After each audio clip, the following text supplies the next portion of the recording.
Me and Zucks we've got a complicated relationship.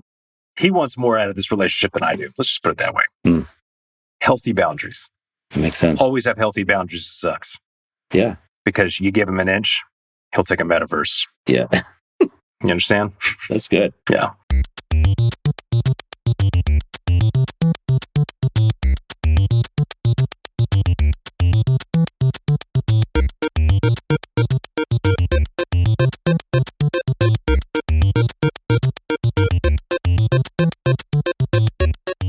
I like the fact that there's a countdown because you have a really bad problem or habit of just hitting record without me knowing.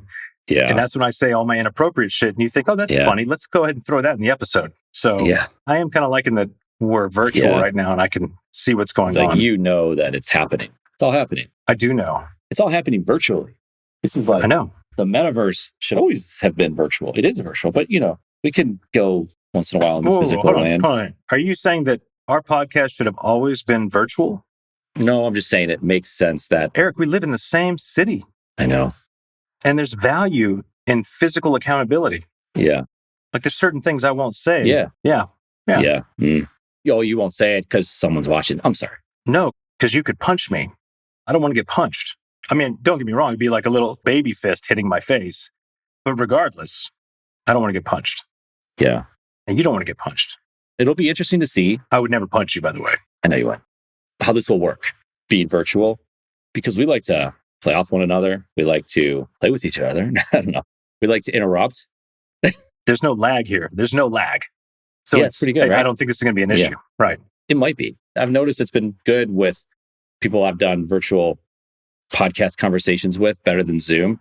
I mean, Zoom, my concern was, so by the way, we're recording this through our new virtual studio. It's pretty dope because Zoom is just gone. Everyone knows how to use Zoom. And I was concerned that would people know how to use this? And I'm like, this is really easy. Like, this is just sign on and let's roll. So anyway, I like it. It's good stuff. Well, I'll tell you how I like it after it's been edited. Yeah, go ahead. Absolutely. You're like, what do you want to talk about today? And I just said, I want my $8 blue check mark on Twitter. So you saw that, like, I don't know if I could just go get it. I don't know if you still have to be a celebrity or an athlete or a famous person or whatever, or an entrepreneur extraordinaire. But people are upset because they don't want to pay their $8 for their blue check mark on Twitter. And people are freaking out. Like, I don't understand the amount of hate that exists on these social platforms. But like, when that thing comes out, like, Elon is like the most hated and most loved person on the other side. It's wild. It is wild. Twitter's a cesspool, man. I've always thought that. They're all cesspools, though. Like, Twitter's no different than... No, they are. I mean, who cares? You know, I think I might have mentioned this the last time we talked, but I mean, it's been well over 9 months since I've created any content for my work, my business, which I used to create content all the time. I mean, this is probably the only content that I've actively created in the past 9 months is doing this podcast with you. And guess what, man? Business is better than ever. Oh. That doesn't mean I'm not going to create content again. I am, because I enjoy it. I really do. Yeah. But it's really nice just not being on those platforms. Yeah. You know, it's like a full-time job when you're creating constantly, putting out content every single week or multiple times a week, and then having to follow up. And then you start to realize, like, maybe the full-time job, though, is not just the creating of the content. That's why people should hire KazCM. Ooh, commercial. You like that? You like that? I do. Yeah. I do like that. I'll send you my bill. Thank you. Consuming of the content is a full-time job. If you go on Twitter and you have to check Twitter and we talk about KazCM, and I sent you the link. You probably never listened. It's all good. It's from a segment from our Zucks episode where we talk about recency bias and content and how you consume content and how if I go to get the news feed right now, there's something new popping up. Is that the piece of news or the article or the post or the text message or the phone call that I should be taking an interest in at this moment? And the answer is probably not. But when you get caught up in it, it's hard to not continue doing that. And you've done a good job of staying away from that. And I don't want to like rehash what we've talked about, even though I just did that. But no, keep praising me though. I like this. I think it's a full-time job to even consume content. Like if you get into a show, like we're watching Breaking Bad right now. And I know Breaking Bad was out a while ago and we've been watching it for the last few years. Now we're like really rolling with it. Yeah. And we enjoy it. But it is a full-time job to take in like 3 episodes. Like they're 45 minutes each. Like that's a lot of work. That's like you're giving up 3 hours to do something else. I don't know. So content in and of itself, and there's so much content. And on that article, I posted, and I was doing research of how much content is posted on a daily basis. And it just would blow your mind about how much data. It gets into numbers you've never heard of, like exabytes or something stupid. I've never heard of it. The amount of content that is being distributed and put out there in all walks of life and all like online, it's outrageous. So it's like, I don't know. What do you do with all that? Just don't do it. Just turn it off. Get a flip phone. That's what I think you should do. Yeah. Because if you really think about, okay, out of all of that content, what percentage of that content actually makes your life better? Yeah. So right now, this is great. So what I do is I'll raise my computer up. So now I'm a little bit lower right now than I just was. You probably noticed that. So I have 3 books that are holding up. So I needed some thickness, you know what to say? Yeah. Look at this one. Look at that. That's what's holding this. Oh, The Art of Happiness in a Troubled World. Yeah. That's good. Yeah. I like that. That's really good. It's really good, by the Dalai Lama. So anyway, I just wanted to say that, like, maybe that's what we should be reading. Yeah. I mean, maybe not. Maybe, if that's your thing. I'm sure that's a great book, you know? Yeah. And it's not about being noble. It's not what I'm doing. No. I'm just saying it's a full-time job to post content. But here's the thing. Business has never been better, you said. And I'm not saying it's a result of this podcast, but maybe there's like ancillary benefits that you get. It's not a result of this podcast.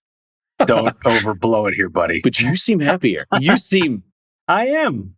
Yeah. And the podcast has definitely played a part in that. You said don't overblow it. No, you can. Yeah. It's like, no. I seem happy. All right, let me change my attitude. Yeah. No, I am happier, man. I mean, it's a combination of everything. It's not always just one thing. And the podcast definitely is. It's not that you were unhappy. I don't want to make it sound like you were unhappy. If you were, we can talk about it. Go for it.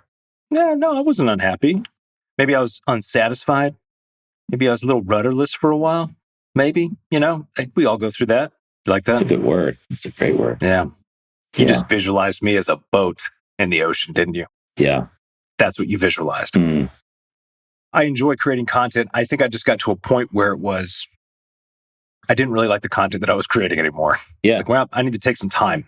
Because I really did. I think, all right, I knew my business was moving in a different direction. Mm-hmm. And, the content always has to match that. Because one thing that I put a lot of time and energy into, or that I just really hold fast to, is that everything that I put out now has to convey the core message of the work that I do. But then more importantly, is that it needs to speak to the people that when they see it, they go, that's my guy. And the people that, other people that see it, they go, that's definitely not my guy.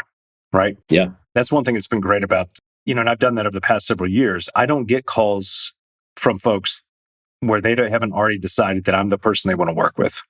Like I don't spend any time on RFPs. My conversations with people are not negotiations of, hey, can we whittle Jared down on price? Can we do this? Can we do that? Like I don't have those calls. It's wonderful.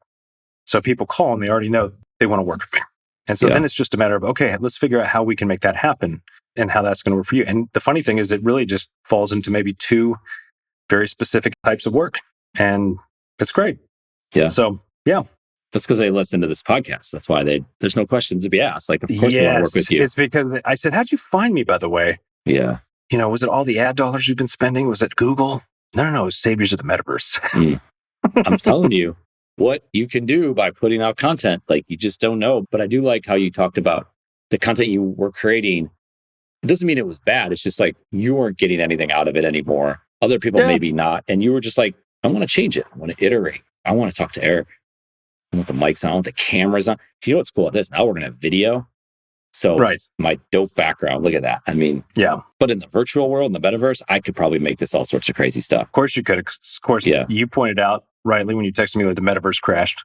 I mean, I suppose we should talk about that. The metaverse crashed? Like the entire metaverse? No, it didn't literally crash. I mean, just, the valuation, it bombing out, like, oh. Oh, the company? Yeah. You mean Meta? Yeah. Okay. Oh, so you're just saying Zucks owns the metaverse now. Like that's been decided. Yeah. I'm trying to pick a fight with Zucks again because I told him this was going to happen over our dinner and he wasn't listening to me. Oh, man. I'm sorry. No, it's okay. Let's see. Let's just check in. Ooh, and Meta got hammered. Like it's at $89 a share as we talk. Oh, man. It's been at like 175. We should invest. Ooh, should we or should we not? Like, of course, dude. We're the saviors of the metaverse. Not saviors of Zuck, so you might be. Well, me and Zucks we've got a complicated relationship. He wants more out of this relationship than I do. Let's just put it that way. Healthy boundaries. That makes sense. Always have healthy boundaries with Zucks. Yeah. because you give him an inch, he'll take a metaverse. Yeah. You understand? That's good. Yeah. That's pretty deep, wasn't it? Should we do headline reading again? Do you remember that? That was fun. Yeah, go ahead. Why don't you pop one up? Let's do it. Come on. Okay. Yeah, I mean, this podcast is going nowhere. Let's read some headlines. Oh, why not? Dow turns negative, gives up 600-point rally as Wall Street heads for a losing week. Last I checked, Dow was doing great. U.S. hiring cooled slightly in October. That could help ease inflation. Twitter sued for mass layoffs, stocks in Hong Kong. So got a letter from the IRS. Don't ignore it. Like, do you think people just like get a letter from the IRS Seriously, and throw it away? Like, yeah, like this is trash. I mean, I definitely can see a letter from the IRS being like, it's Friday. I really don't want to open it right now, but I got to open it at some point. Yeah, I don't know anybody who's like, I'm going to put that off. For me, it's like, if I get a letter from the IRS, it's like, I need to know exactly what's going on. Yeah. Because I'll be thinking about it all weekend. Yeah. Yeah. So it's just, it's not a lot of good stuff in here, and I won't bore it, but layoffs hit tech sector with force as Amazon Lyft warn of economic downturn. So elections coming up, and I don't know if this is evergreen. By the time anyone hears this, the elections will have been over. Doesn't matter. Do you feel like some days that like whatever's happened in the economy is almost make believe, and then the election's going to happen, and once the election ends, it's like, hey kids, go clean your room, and you go in there like, oh my god, the room's so clean, and then you open up the closet door and everything spills out of the closet door. You're like, oh, so it wasn't really clean. Like this is actually worse off than it could have been. And so I don't know. Yeah, you're agreeing. Yeah. Well, I mean, the fact that the economy's health is judged on the stock market is so fucking stupid. I mean, like job growth, labor, wages, productivity, matching that up against the stock market, the two don't match at all. Yeah. And we saw that during COVID when it first hit. Record profits. I mean, stock market through the roof, and roughly 40% of small businesses across the country were shut down. Yeah. Never to return, right? Now, I could be getting those numbers a little bit wrong, but the point is that one does not really, they're so disconnected. They're disconnected. Yeah. The stock market affects the stock owning class, which is a very small percentage of the population. Yeah. But it has nothing to do with, I mean, now it does have something to do with, interest rates, of course, obviously it's a complex system, but the thing that does affect employment, wages and all that is interest rates. Because, the cost of money is always the issue. Yeah. Now that also affects the stock market. That's why we had record profits, because money was so cheap. Yeah. And that means, if you've got a lot of leverage, if you're a private equity company, as we've talked about the permanent renter class, right? Private equity buying up homes because money was cheap and they're making cash offers. This is what drove home prices way up. And then they're just flipping those around and making them rentals. So you got the tax deduction. You've got property. It was a smart investment, terrible for the vast majority of people, great for private equity. Then you've got employers, small and medium-sized companies that have to borrow money from the bank. Well, when money was cheap, they could borrow more, they could hire. And this is what happened to tech companies too, is they spent a lot of money hiring people, putting a lot of time and energy into bullshit projects that weren't really going anywhere. And now the money is expensive again, at least relative to where it has been. They're having to fire people, and they're realizing, we can't just spend money on pet projects. They actually have to show a return. They have to show those investments are really paying off. So, I mean, I don't know, man. It's just, at the end of the day, do the swings in the stock market affect your day-to-day life? No, they don't. They don't. Is inflation? Absolutely. Right? When the cost of acquisition, and I'm talking about food and gas, right? When they use big words for small things that mean a lot. Cost of food and gas, that continues to rise. That's a problem. And the interest rates and the interest rate hikes, now I'm not a professional economist, but I tell you what, I'm not impressed by a lot of them. So it's just basic understanding. Raising the interest rates does not bring down inflation. It doesn't. What it does is it curbs purchasing power. So then they can say, well, that's going to bring down inflation because demand is going to be high. We're not going to be going on spending sprees because we don't have the rest of the money to do that. So people are hurting more and more, having to pay more and more for basic living, food. Rent has gone up some 20%, I believe. I'd have to double check to see what this is. It's going way up. Yeah. It is. And they can do that because that's why private equity bought up all those homes. And now it's like, well, look, we cornered the market. We decide what rent is going to be. Yeah. Is there any reason why rent should go up? No. Yeah. Not like that in just a few months. Yeah. So that goes up. Wages aren't keeping up. It's not complicated in that regard. What is going to bring inflation down in Jared's world? Yeah, and I'm sure there's things that I'm missing on this, but in my limited understanding, in my own view, or at least my perspective here, is that when it comes to things like fuel, number one is put the screws on the oil companies and say, hey, you don't get to make record profits off the American people, while everybody else is suffering, you guys are rolling it in. There's no fucking reason for you guys to be jacking up prices, right? There's not. It's not like they're like, well, we just don't have that much oil. Bullshit. You do. You have plenty. Yeah, I like that.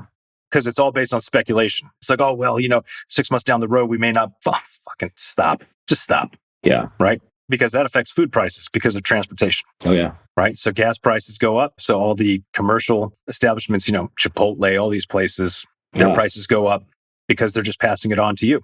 Yeah. I've told you about Chipotle. This is hilarious. Oh, many times. My son, when he worked there, and the avocado prices were going up, they would yell at him for how expensive the guacamole was. Yeah, that's crazy. Yeah, it's hilarious. And people get really angry. You're right, though. Like, we had someone came and cleaned our windows after all the pollen. I mean, it's just insane. So a lot of allergies in my house. Have someone come out, and he's just telling me, he's like, it cost how much money? It's like tripled in price. The cost for him to just do his job on a daily basis, and then to hire employees, and then no one wants to work. It's all the stuff we've talked about, but like that simple thing of high gas. And even if gas prices have come down, like we've talked about a little bit, they've come down, but they're still high. Come down from where they were. But the diesel prices, which they're all driving around trucks, they're just like, you know how much it cost me on a day just to get around town? And they're shooting around Charlotte, like north, south, east, west, like all over the place, like to keep their business and put food in the. And then they go buy the food to put it on the table. And that's outrageous. I mean, and that's not going down. Like, okay, do the food companies, because I heard this, someone asked me, someone astute, and they're going to be listening to this podcast, and they're going to know who that, right? They're going to know that they asked this question, or didn't ask it, but they made a statement. Does the cost of milk, does the cost of bread, does the cost of food in general come down once all of this stuff, let's say inflation does drop? Are they going to then drop their prices again? Or is that going to be a slow drop? Or like, what's going to happen? Or what do you think happens in that scenario? I don't think so. I mean, when have we ever seen price decreases? Maybe there has been, right? But usually it's like, okay, well, this is the new normal. So then the rest of the economy has to catch up. And, like wage increases and everything else. This is why they build in, certain percentages for inflation, like adjusted for inflation. Yeah. I mean... Yeah, they're not bringing it back down.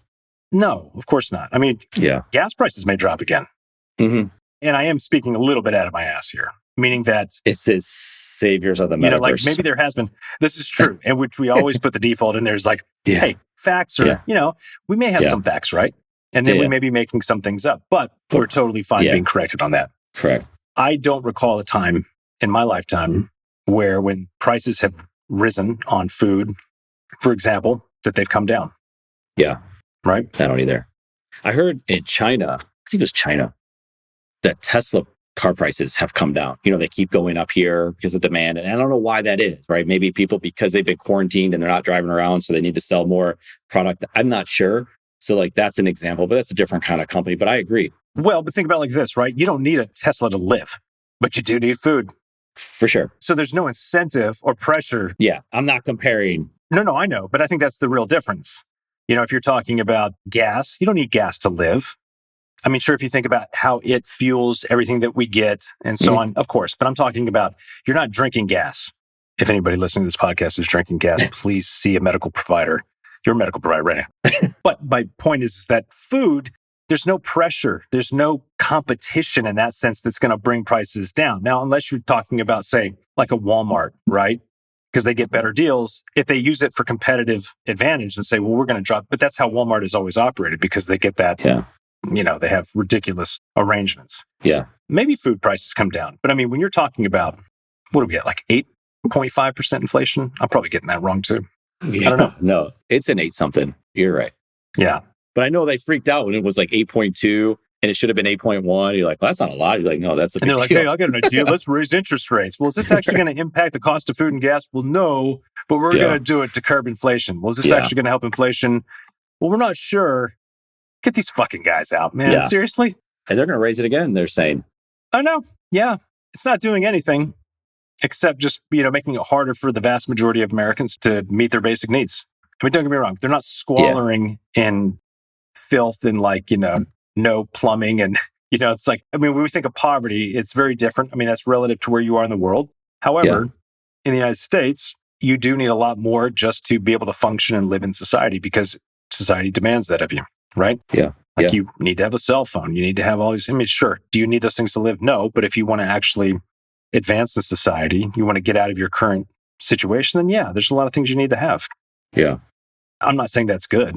It's just reality, right? So I'm looking at milk prices by year and adjusted for inflation. So this is 2021. So I don't know if they have the data for this year. It's $3.55. We're not talking oat milk. We're not talking about coconut milk, right? All that. We're just talking about your basic cow's milk. Actual milk. The other stuff's not milk. It's water. People are getting mad about that too. Because like oat milk, it's better, And you gave me some oat milk at your house. It was good. I have oat milk here too. Yeah, my wife, she doesn't do dairy. You don't feel as terrible. And I get that. So adjusted for inflation, like milk was more expensive back in the day. Like, geez, 1995, it was $4.23. I know. Okay, so milk's come down. Well, again. So I don't know. It was $2.48 in 95, but adjusted for inflation, $4.23. Mm-hmm.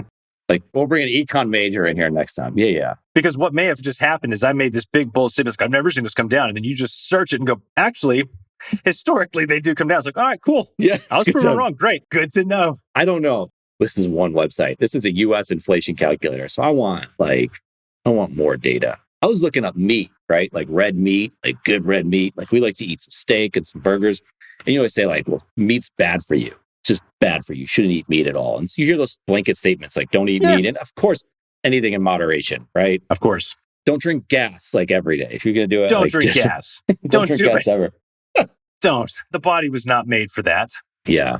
That is crazy. So I'm going to go back to the meat thing, but people are being told to do things and they do it because TikTok or YouTube Shorts or something told them to do it. Like the Kia challenge. Have you heard about this? This is crazy.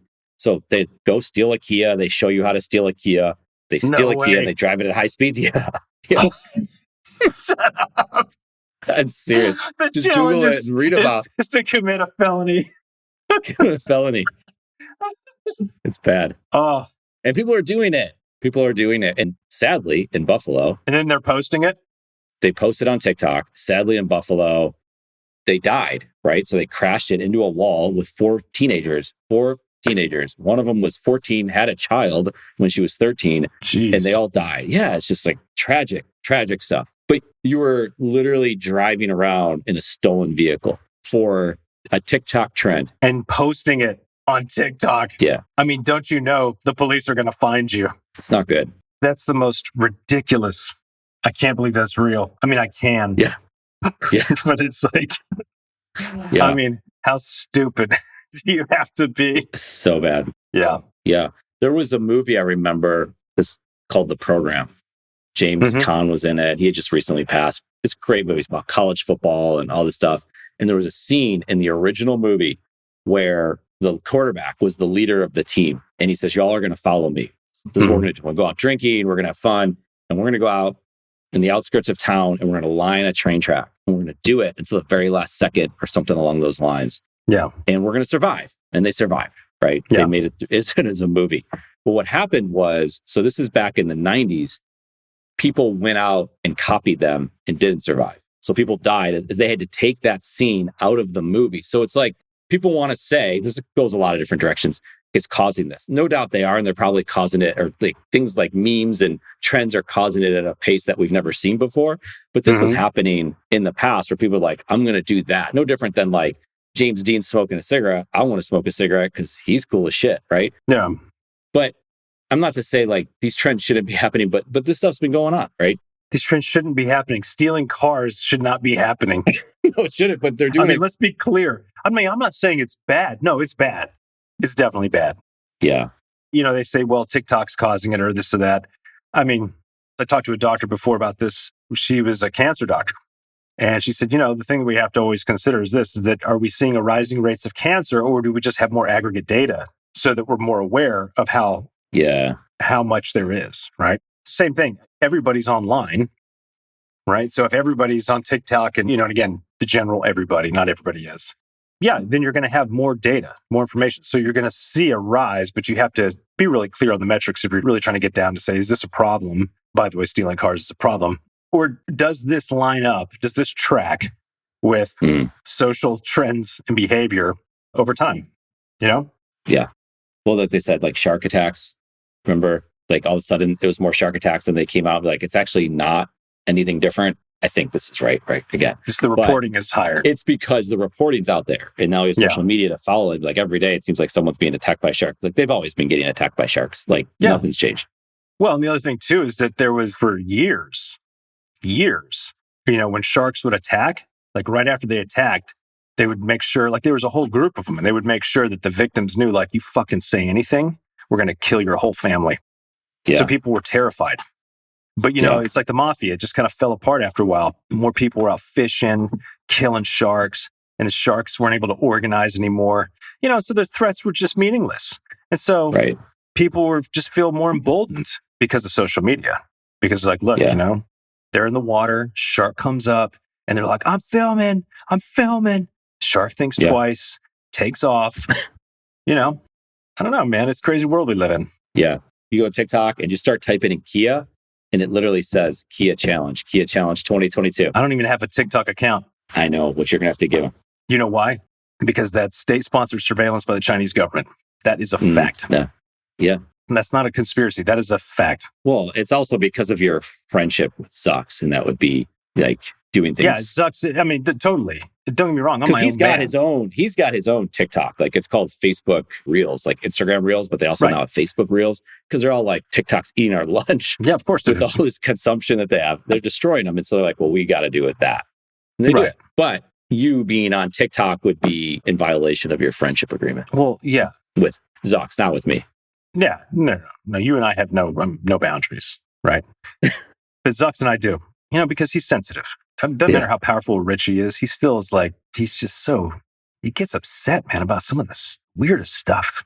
Yeah, like facial hair. That's one that really bothers him because he can't grow it. Yeah. That's why I trim my beard. Well, it goes to your earlier point. I mean, he's got frustrations because they want to see real profits in companies. So when he's like, we're going to spend billions of dollars in this Metaverse and Oculus and all this. And they're like, show me something. What do you got? And he's like, I can't. He might be right. So it's two things. He could totally be right on the Metaverse. I think he is. We agree. We have saviors of the Metaverse. Of course. So we're here to save. We're trying to ride his coattails. So he could be 100% right on that, but he could still be wrong because if his products don't match up with it, it doesn't matter. If someone comes and beats him at whatever thing that they create for the Metaverse, then they lose there. So he could be right. I think he is, but not all the way. Yeah, but you got to think about it a little bit different. If you're thinking about it as just like Facebook is a service, essentially. It's an app, it's a service, a company. It's a lot of things though now. It's WhatsApp, it's Instagram, it's, yeah. But here's where Zuckerberg's right to go all in on this idea of the Metaverse, is that Facebook got hit big time when Apple cut off tracking to their devices. So Facebook was dependent on the platforms, Apple, Windows. They're dependent on everybody else for their product to be successful. So what Zuckerberg's saying is this, that look, if the next frontier is virtual and augmented reality, I don't want to just have the biggest company that provides services or an experience in that world. I want to own that fucking world. Like you have to come to me. I want to be the gatekeeper. You want into this virtual and augmented reality? It's like Microsoft. Microsoft had 95% of all business customers. They probably still do. Nobody can really compete with them. But that's a domination of an entire ecosystem. And that's what Zuckerberg wants to do. Yeah. Not like he told me this over dinner, but why would somebody go this hard? And he's talked about this, I'm sure, if you can own the infrastructure. It's like, that's probably a terrible example, but cell towers, right? How many, these smaller providers have to borrow cell towers from the big ones like Verizon? It's like, for a long time, T-Mobile was using AT&T cell towers until they could build their own cell towers. Yeah. So if you own the infrastructure, if you're the one who dominates that infrastructure and you're the gatekeeper, man, you set the rules. You run the game. Yeah. And I think Zuckerberg, when Apple shut off tracking and all the things that their entire business model was built on for ad revenue, kind of realized like, don't want to be in that position again. You don't want to be dependent on somebody else. Yeah. Do they have the patience? Not Zucks, because he does, right? I think he's like willing to say, I'm going all in. Does everyone else, the shareholders, the board? Doesn't fucking matter. He is and I'm only cutting you off because it makes me feel really good. And, I want people to know that I dominate. And that's what we do. Yeah, totally. Yeah. It's a power play because I'm insecure. But anyway, no, it doesn't matter. He's 52% owner of Facebook. Doesn't matter what the share. He set it up to where no matter what, he's always going to have the last word. Yeah. Unless some of that's changed since I checked it last, but that's pretty smart. So he could be like, hey, look, you can sell your shares. That's fine. I'll buy them back. Yeah. I don't know. It's just like something about 13.6%. There's somehow, like you're saying, does Zuckerberg still own at least 51%? That was in 2018. So there's questions about it. So he owned 53.3%. That was in 2018. I don't know. I'll find a link. We can share that. Yeah. He's set it up to where he can't be booted. Yeah. Yeah.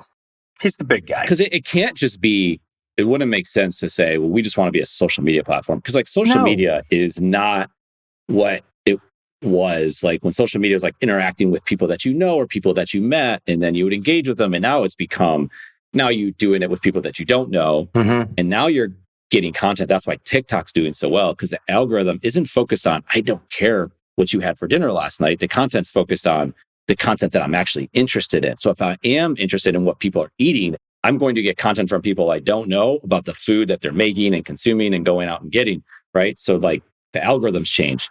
Because you go on Facebook, you just be bored out of your mind, I think. You would hope. I'm bored out of my mind going to Facebook.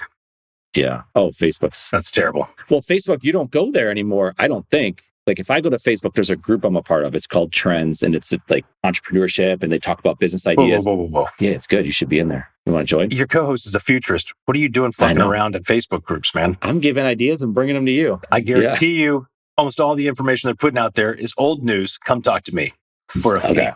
You can subscribe to my friendship. Subscribe to my friendship.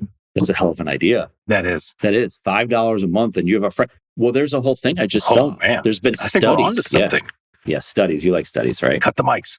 This is intellectual property now, right? People aren't making friends post-COVID. People are not making friends. They lost touch with people that they were connected with. And I think there's a lot to do with that. Like maybe you're just not interested. Like just because we were friends when we were this age doesn't mean we should be friends like today, because I'm not. I would never have had time in my life for you, Jared. So I would argue that our friendship has gotten stronger since COVID. Don't you agree? I agree. Yeah. We had some like rocky roads in the middle there. It's okay. We did, because you're passive aggressive and you were intimidated by my over domination, and and I'm working on that. That's right. Yeah. But there are studies, and I just read about this, and it's a friendship thing. And so it's like, well, maybe because a lot of the dating apps, their technology is going into friendships. It's like, I just want to go watch the Cleveland Browns with my new Cleveland Browns friend, whatever. That's a trend that people are investing money and time and technology, whatever, into making new friends. And like, you have an idea of like subscribe to my friendship. Like, I'll give you time. I actually think that's a good idea. I do. Not this. I mean, subscribe to my friendship I think is a funny idea, but you're going back to this, like the dating apps are turning into more like friends, like finding people that it's kind of like Meetup, but with more data. Yeah. Right. Remember the meetups? Yeah. It's like, okay, we're all interested. Because I'll tell you, let me give you a good example. I mentioned this. I don't think we ever jumped into this. Maybe we did in the last podcast. Excuse me. I just got super bored. I'm sorry. I just got so bored. I bore myself so bad. And then when you throw you in the mix, it just gets worse. So Dungeons and Dragons. Did we talk about this? You've mentioned it a few times. Yeah. And I keep hearing it from people now. Yeah. I've heard from people that people are playing Dungeons and Dragons. That's wild. Good. Yeah, maybe you can help me with this problem, because I bought a bunch of stuff to get my kids to play. And the reality is this thing takes a lot of time, a shitload of time. And I'm like, man, I don't have this much time. I mean, I've invested a lot of time into being a dungeon master. I was never allowed to play this shit as a kid because it was during the Satanic Panic. And, my parents were religious, and they were like, oh, no, that's all devilry and witchcraft. And, it's like, no, it's not. And so now I'm trying to get my kids, we did start to play a little bit, and they had a blast. I was like, oh, this is so much fun. And what I want now, though, is I want to find a group of people that play. And it's going to sound terrible, but this is where a friend dating app, not dating your friends, the dating app, whatever, a friend app, a subscription to friendship. This is where a subscription to friendship comes in handy, I would imagine. And that is, I would love to play Dungeons and Dragons as a player, but I want to play with people that I actually connect with. Not like, let me bomb into this Dungeons and Dragons game with people who live in their parents' basement. I know this is so stereotypical, dressing up like orcs and are just socially awkward. And I would be like, oh, okay, that's fine. Which I would be happy to do that if that was my only option. But let's be honest, I would probably, because I want to have fun playing the game, and I would probably upset other players because I'm not doing it their way. I don't know. I could be wrong on all of this, but I think a lot of people play it these days. So if you know people that play it, they're cool. Does age matter? Well, I mean, how old are you? I mean, if they're middle schoolers, then yeah, that would be a problem. Yeah. Yeah. I'll meet you after my gym. Yeah. Hey, when you get out of school, it's like, hey, I'm standing out there with books at the bus stop. I got my D&D manuals here. I got some new 20-sided dice. It wouldn't go well. Super creeper. And the best would be if I dressed up like an orc and like, I said I wasn't going to do this, but I'm with middle schoolers, so they'll love it. They'll think I'm super cool. Yeah. Yeah. Mascot showing up to school. That's a problem. Oh, yeah, man. Yeah. Yeah. But they could come visit me in jail and we could play through the class. Never mind. There's the whole middle school deal. It's like, I don't know, man. Yeah, no. I had to think about that. When you said that, like, we'll just... No, because, you're right. That infers that I would do something inappropriate, and that's not at all. Cut that out. No, I know. Cut that. Yeah. Knock that part out. It could be there. It's just understanding that it's okay to misspeak. Yeah, thank you. I appreciate that. We could transition to very easily, because I did bring up a point earlier about red meat. And I'm interested because, like I said... I want to know... Because you guys, you eat healthy, right? Yes. You're onto it. You pay attention to stuff. You're a futurist. Yeah. Like, red meat industry's gotten a bad rap. Yeah, because it's overproduction. It's not that red meat is bad. It's how red meat is cultivated, shall we say? Okay. Processed. It's a lot of energy, right? To produce it. Yeah.